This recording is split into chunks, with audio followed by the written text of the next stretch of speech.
चलिए आज का वीडियो शुरू करते हैं। लेकिन आज की वीडियो शुरू करने से मैं आपको थोड़ा सा बता दूं, मैंने पिछले वीडियो में थोड़ा सा एक गलत चीज़ बोल दिया था। ठीक है, तो वहाँ पे मैंने बोल दिया था कि मेल गैमेट के फॉर्मेशन को कहा जाता है ओजेनेसिस कहा था, जबकि मेल गैमेट के फॉर्मेशन को नहीं कहा जाता। जबकि क्या कहता है, फीमेल गैमेट के फॉर्मेशन को क्या कहा जाता है, ओजेनेसिस कहा जाता है। ठीक है, आप थोड़ा सा उसको करेक्शन कर लीजिएगा। ठीक है, अब चलिए इस वीडियो पे हम शुरू करते हैं। ठीक है, पहला देखिए, पहला यहाँ पे क्या होता है, हम लोग जानते हैं हमारे ब्रेन में, ये इस वीडियो में देखेंगे, हम मेनली देखेंगे कि स्पर्मेटोजेनेसिस जब स्टार्ट होता है, ठीक है, तो कौन सा हार्मोन रिलीज होता है, कौन सा हार्मोन फर्दर किसको स्टिमुलेट करता है, उस चीज़ के बारे में पढ़ेंगे। और कौन सा दो प्रोसेस को कंडक्ट करवाता है, एक स्पर्मेटोजेनेसिस, एक स्पर्मियोजेनेसिस। ठीक है, अब देखिए सबसे पहले याद रखिए, हमारे ब्रेन में क्या आता है, हाइपोथैलेमस आता है। ठीक है, हाइपोथैलेमस, और हाइपोथैलेमस जो होता है ये क्या करता है, हाइपोथैलेमस ये रिलीज एक्ट करता है किस पे, जीएनआरएच पे।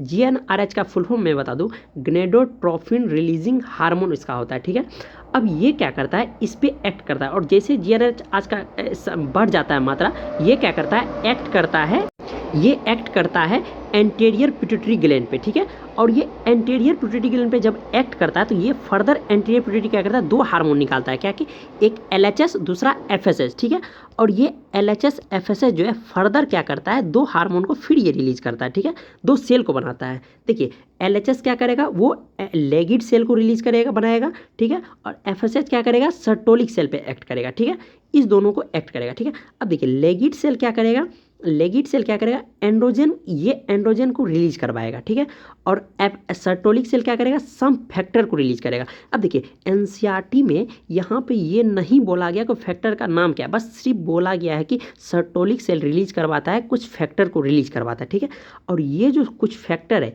ये रिस्पॉन्सिबल होता है किसके, स्पर्मियोजेनेसिस के लिए। मैं आपको बता दूं स्पर्मियोजेनेसिस क्या होता है, स्पर्मेटिड से स्पर्मेटोजोआ बनना या स्पर्म बनना, जो ट्रांसफॉर्मेशन होता है उस प्रोसेस को क्या कहा जाता है, स्पर्मियोजेनेसिस।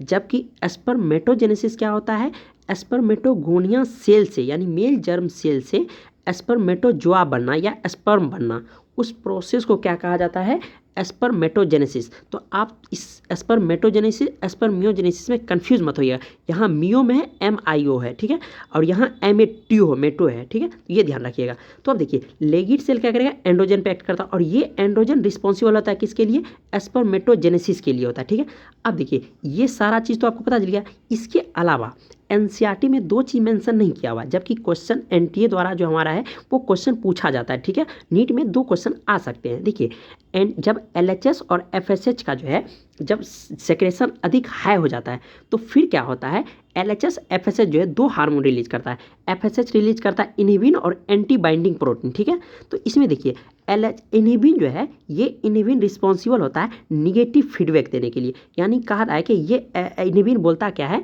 कि भैया जी आप एफएसएच बहुत ज़्यादा सेक्रेशन हो रहा है, इसीलिए ये जाता है जीएनआरएच को बोलता है कि आप ऐसा कीजिए, आप एंटीरियर पिट्यूटरी पे एक्ट मत कीजिए ताकि एफएसएच कम बनेगा। और जैसे एफएसएच नहीं बनेगा तो हमारा जो प्रोसेस हो रहा था स्पर्मियोजेनेसिस वो भी क्या होगा, रुक जाएगा। ठीक है, अभी रुक जाएगा। फर्दर क्या होता है, एलएचएस का जब सेक्रेशन बहुत ज़्यादा अधिक हो जाता है तो एलएचएस क्या करता है, टेस्टोस्टेरोन निकालता है, और ये टेस्टोस्टेरोन जो है ये क्या करता है, जीएनआरएच पे एक्ट करता है, और ये जीएनआरएच पे एक्ट करके ये क्या करता है, फर्दर जब एक्ट करता है तो ये फिर एंटीरियर पिट्यूटरी को सिग्नल भेजता है, और ये क्या करता है, एलएचएस का सेक्रेशन को कम कर देता है।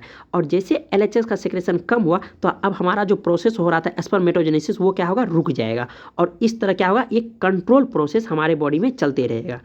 समझे, तो इस तरह करके बनाया था। अब देखिए, अब इसमें से इस डायग्राम से रिलेटेड आपका सारा क्वेश्चन जितना है बन जाएगा, क्योंकि देखिए नीट में आपको ऑब्जेक्टिव क्वेश्चन बनाना ना कि सब्जेक्टिव, और आपको एक नज़र में देख के आपको पता चलना चाहिए। ठीक है, इसीलिए मैंने इसको डायग्राम के रूप में सबको रिप्रेजेंट किया है। ठीक है, अब देखिए जीएनआरएच जो है, अब देखिए इसमें क्वेश्चन क्या क्या पूछा जा सकता है। ठीक है, कहा जा सकता है ग्नेडोट्रोफिन रिलीजिंग हार्मोन जो है वो पिट्यूटरी ग्लैंड पे किस पार्ट पे एक्ट करता है, क्योंकि देखिए एनटीए में एक छोटा छोटा वर्ड पे पूछ दिया जाता है एनसीईआरटी का, तो इसलिए आपको यहाँ ध्यान रखना है वो एंटीरियर पिट्यूटरी ग्लैंड पे क्या करता है, एक्ट करता है। ठीक है, अब आपसे पूछा जा सकता है कि यदि एक्सेस अमाउंट में LHS FHS सेक्रेट हो गया, ठीक है, और इसको सेक्रेशन को रोकना है तो कौन सा दो हार्मोन, एक हार्मोन FSH के लिए कौन सा हार्मोन निकलता है और LHS के लिए कौन सा हार्मोन निकलता है। तो FSH के लिए कौन सा निकलता है, इनहिबिन निकलता है, ठीक है, और LHS का लिए कौन निकलता है, टेस्टोस्टेरोन निकलता है, ठीक है। तो ये ध्यान में आपको रखना है, ठीक है। अब देखिए, अब यहाँ पे आप बस एक चीज़ और याद रखिएगा, मैंने बता दिया हूँ स्पर्मेटोजेनेसिस स्पर्मियोजेनेसिस में ध्यान रखिएगा, क्योंकि यहाँ पूछा जा सकता है एंड्रोजन हार्मोन वो कौन सा प्रोसेस स्टिमुलेट करता है, या पूछेगा सर्टोलिक सेल से आपको कौन सा प्रोसेस होता है, ठीक है, ये पूछा जाता है। तो इस चीज़ को आप ध्यान में रखिएगा भली भांति, ठीक है। धन्यवाद। आप इसी तरह के वीडियो मेरे इस चैनल पे पाते रहिए। अगर ये आपको अच्छा लगे तो सब्सक्राइब कर सकते हैं, और इस टाइप का सारे मैंने पूरे बायो का बुक का मतलब इसी तरह डायग्राम के बेसिस पे अपलोड करते रहूँगा इस चैनल पे। Thank you.